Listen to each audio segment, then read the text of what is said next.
Como vos disse no início da celebração, estamos na semana de oração pela unidade dos cristãos. Infelizmente, ao longo dos séculos, os discípulos de Jesus têm encontrado motivos para se desencontrarem uns com os outros. Não só na primeira comunidade, que encontramos traços disso nos textos do Novo Testamento, como depois, mais tarde, vemos a Igreja da Arménia separar-se, a Igreja síria separar-se nos séculos V. Depois temos, no ano 1054, a grande divisão da Igreja Ortodoxa e da Igreja Latina. Mais tarde, a Igreja Latina divide-se a meio com a Igreja Protestante e a Igreja Católica Romana. E essas divisões não vão na linha da oração de Jesus na sua última ceia, quando ele rezou para que eles sejam um, para que, assim, o mundo acredite que Jesus Cristo é verdadeiramente enviado pelo Pai. Ora, pensando como é que vos podia falar sobre este tema da unidade, falando sobre os textos de hoje, recordei que este evangelista, São Marcos, que nós estamos a ler neste ano litúrgico, foi discípulo ou acompanhou São Paulo em parte das suas viagens e depois mais tarde, quando ele esteve preso, e, segundo consta, terá tomado nota para o seu evangelho das palavras do próprio São Pedro. Portanto, ele terá percebido de Pedro e de Paulo o que eles entendiam sobre esta unidade que está no centro da mensagem do Evangelho.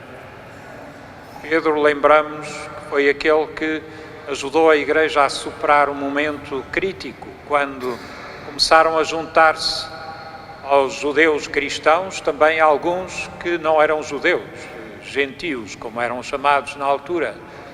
E houve gente que dizia que não podia ser porque Jesus era judeu e que, portanto, o Evangelho era para os judeus. E foi São Pedro, no célebre concílio de Jerusalém, que ajudou a comunidade a entender que ele próprio, Pedro, tinha sido chamado a batizar um gentio, um centurião de Cesareia, e que o Evangelho era para todos, era para congregar todos aqueles criados à imagem e semelhança de Deus. Mais tarde, São Paulo vai ter um combate, poderíamos dizer, no interior da Igreja, para conseguir que todos percebessem que a mensagem era para todos, e era também para os gentios, e grande parte da sua missão foi dedicada exatamente a levar o Evangelho aos gentios. Portanto, São Marcos, quando conta a história de Jesus, está preocupado em dar-nos esta perspectiva. Não é por acaso que ele vai fazer o seu Evangelho culminar no momento em que Jesus, estando na cruz, é contemplado pelo centurião que comandou os militares que crucificaram Jesus, e esse centurião, olhando para a cruz, diz: verdadeiramente este é Filho de Deus. Portanto, começamos a periferia do judaísmo. Ouvíamos hoje no Evangelho Jesus a chamar gente da Galileia, pescadores da Galileia. Não foi chamar os grandes senhores do povo judeu, foi chamar estes pescadores, e vai mais tarde culminar, portanto, nesse momento da cruz em que dá a vida por todos. Isto é o que está presente naquela síntese que ele faz da sua mensagem quando diz: cumpriu-se o tempo, está próximo o reino de Deus. Realmente, este tempo, na palavra grega é kairos, que é uma palavra usada aqui para falar do tempo de Deus, que não é bem o tempo dos homens. O tempo dos homens é o cronos, é aquilo em que a gente olha para o nosso relógio e vê se estamos atrasados para o horário do que vai acontecer a seguir. Mas aqui é o kairos, quer dizer, as circunstâncias estão reunidas para que Deus agora intervenha para salvar a humanidade, para se aproximar da humanidade. E é esse o Evangelho de Deus, como diz o evangelista São Marcos. O Evangelho de Deus tem dois sentidos. É a boa nova que Deus nos envia e é a boa nova de Deus, ou seja, a boa nova sobre Deus. É a notícia de que Deus não é um Deus distante, é um Deus que nos ama, é um Deus que é Pai, é um Deus que tem carinho para com todas as suas criaturas. E é esse Deus que se aproxima e que nos pede para abrirmos o nosso coração à sua soberania. Segundo a leitura de hoje, dizia-nos um pouco como devemos fazer isso. Devemos viver como se o tempo fosse breve e as coisas que nós possuíssemos, não as possuíssemos definitivamente. Os que têm esposas procedam como se não as tivessem, os que choram como se não chorassem, os que andam alegres como se não andassem. Ou seja, aquilo em que nós muitas vezes depositamos as nossas esperanças neste mundo, na nossa carreira, na nossa família, na nossa saúde, tudo isso é passageiro.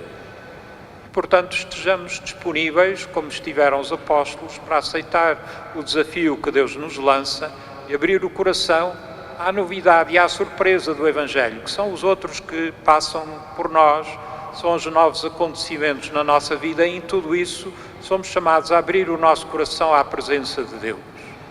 E façamo-lo com a consciência de que este apelo é dirigido a toda a gente.